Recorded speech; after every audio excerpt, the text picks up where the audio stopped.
یہ ماہ سیام میں سخت گرمی، زبان کانٹا بن گئی، حلق خشک ہو گیا اور ہم پانی نہیں پی رہے، ٹھنڈا پانی دستیاب ہے، کوئی دیکھ بھی نہیں رہا، وضو کرتے بھی احتیاط کرتے ہیں، میاں کیوں نہیں پانی کا 2 گھونٹ لے لیتے، ٹھنڈا پانی ہے، میٹھا پانی ہے۔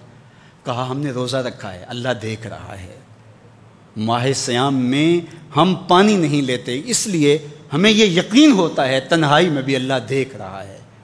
یار جو اللہ رمضان میں دیکھتا ہے وہ غیر رمضان میں بھی دیکھتا ہے۔ پانی پینے لگو تو دیکھتا ہے، رشوت لینے لگو تو تب بھی دیکھتا ہے، آنکھ بھٹکے تو تب بھی دیکھتا ہے، خیال بہکے تو تب بھی دیکھتا ہے، سوچوں میں آوارگی آئے تو تب بھی دیکھتا ہے۔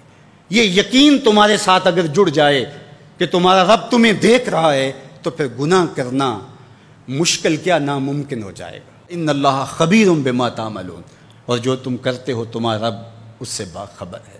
مت سمجھنا کہ وہ دیکھ نہیں رہا، تم کو چھٹی دے رکھی ہے تو اس کا یہ مطلب نہیں ہے کہ تم اس کی پہنچ سے باہر ہو یا اس کی نگاہوں میں نہیں ہو۔ تمہارے ایک ایک لمحے کو وہ دیکھ رہا ہے، ایک ایک ساعت کو ملاحظہ کر رہا ہے۔ بند کمرے ہوں یا مخفی غاریں، تم جہاں بھی داد عیش دو تمہارا رب تمہیں دیکھ رہا ہے۔ کالے پہاڑ کی گہری غار میں چیونٹی چلتی ہے تو اس کے ننھے اور مہین پاؤں سے سینہ سنگ پر جو لکیر بنتی ہے تمہارا رب اس کو یوں دیکھتا ہے جیسے دیوار چین کو دیکھتا ہے۔ تو کیا وہ تمہارے اعمال کو نہیں دیکھتا؟ تمہارے ایک ایک عمل کو، تمہارے ارادے کو، تمہاری آنکھوں کی خیانت کو، تمہارے دل کے ارادے کو دیکھتا ہے۔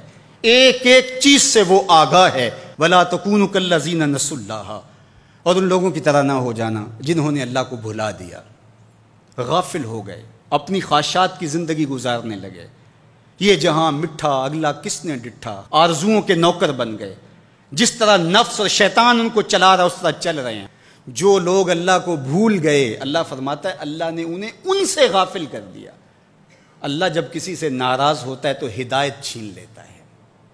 اسی لیے ہمیں ہر روز ہر نماز کی ہر رکعت میں ہدایت مانگنی ہوتی ہے۔ اہدنا الصراط المستقیم، ہر روز مانگتے ہیں، ہر نماز میں مانگتے ہیں، ہر رکعت میں مانگتے ہیں، اللہ ہمیں ہدایت پہ گامزن رکھنا۔ اللہ جب کسی سے ناراض ہوتا ہے تو ہدایت کے دیے بجھ جاتے ہیں، اندھیروں میں بھٹکنے لگتا ہے، شیطان اس کو دھوکے میں مبتلا کر دیتا ہے، اسی زندگی کو مقصود زندگی سمجھ لیتا ہے، اس شراب کو آب حیات سمجھ لیتا ہے، جس کو یہ بھی نہ پتا ہو کہ میں ہوں کون، میں کہاں ہوں، میرا مقصد زندگی کیا ہے، مقصد حیات کیا ہے، کھانا پینا اور لذتوں کا حصول۔ یہ تو چوپائے بھی کرتے ہیں، تو اشرف المخلوقات کاہے کا ہے۔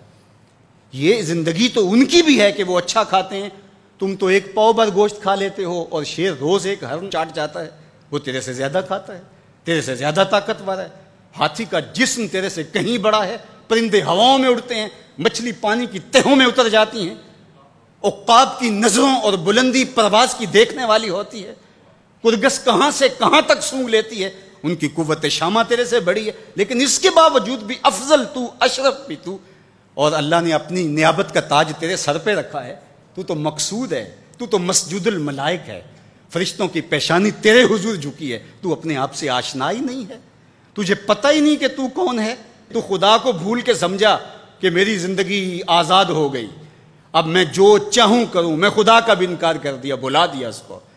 کہا جب خدا کو تو بھولا تو خود کو بھول گیا، زندگی کے مقصد کو تو نے فراموش کر دیا، اب بھٹکتا ہے ارض فلات میں، جنگل میں پڑے ہوئے خشک پتے کی طرح، جس کو ہوائیں کبھی ادھر اڑا دیتی ہیں کبھی ادھر اڑا دیتی ہیں، مقصد حیات کا علم نہیں ہے۔ خدا کو بھولنے کا یہ نتیجہ ہے جو تجھے بھگتنا پڑ رہا ہے۔ خدا آشنا ہو جا، خود آشنا ہو جائے گا، تجھے ذات سے آگہی ہو جائے گی، من کا شعور مل جائے گا، تجھے پتہ چلے گا کہ میں کون ہوں، میری زندگی کا مقصد اور مقصود کیا ہے۔ تو اگر تو ایسا نہیں کرے گا تو اللہ تجھے تیرے سے بے خبر کر، تیری ٹانگیں نہیں توڑ دی جائیں گی، تیرا رزق نہیں چھین لیا جائے گا، تیری آنکھوں سے روشنی نہیں اچکی جائے گی، تیرے کانوں کی سماعت نہیں کھینچ لی جائے گی، یہ سب کچھ ہوگا لیکن مقصد زندگی نہیں ہوگا۔ تو کہا اس قرآن سے جڑ جاؤ، اپنی زندگی کو مالک کے سپرد کر دو اور ایک ایک لمحہ مالک کی چوکھٹ پہ گزار دو۔